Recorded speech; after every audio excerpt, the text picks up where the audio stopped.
শুভ সকাল। শুরু করছি আরও একটি দিন। আজকে সকাল প্রায় 5টা বাজে উঠেছিলাম।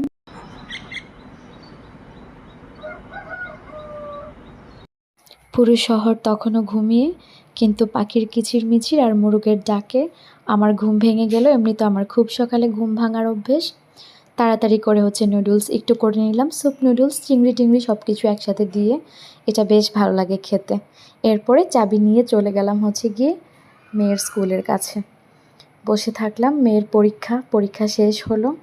আর সেই সাথে গিয়ে দিঘির শান্ত জলে কিছু দিদিদের সাথে গল্প টল্প করে বাসায় এসে বাসাটা ক্লিন করে দেন গিয়ে রান্নাবান্নার কাজ শুরু করলাম। যেই রান্নাবান্না করতে যাব এমনিতেই গিয়ে গ্যাস নাই, খুব কষ্ট করে রান্নাটা শেষ করলাম। আর হ্যাঁ, আমডাল এই গরমের সময়ে সবচেয়ে স্বস্তির একটা খাবার গিয়ে আমডাল। আমডালের সাথে আলু ভাজা, সেই সাথে আরও কিছু খাবার নিয়ে বসে পড়লাম। ছিল গিয়ে এখানে কাশ্মীরি ধোঁকা। কাশ্মীরি ধোঁকাটা একটু গ্রেভি গ্রেভি আমার বেশ ভালো লাগে, এটা খেতে আমার দারুণ লাগে।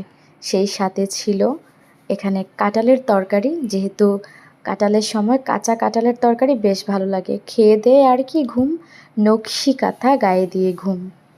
আর যত যাই হোক না কেন, ব্ল্যাঙ্কেট, কমফোর্টার, হ্যানত্যান, আমার নকশি কাঁথাটাই বেশ ভালো লাগে। বিকেলের দিকে একটু মিষ্টি মুখ করলাম, মিষ্টি মুখ করে বেরিয়ে গেলাম। রাতের অন্ধকারে ল্যাম্পপোস্ট নাকি পূর্ণিমার চাঁদ, আমার তো চাঁদটাই ভালো লাগে। এদিকে গরমে অবস্থা কুপোকাত, কী আর করা যাবে। একটা ডাব নতুবা একটা আইসক্রিম, যাই হোক না কেন, জীবন ছাড়া জীবন চলে না, পানি ছাড়া জীবন চলে না।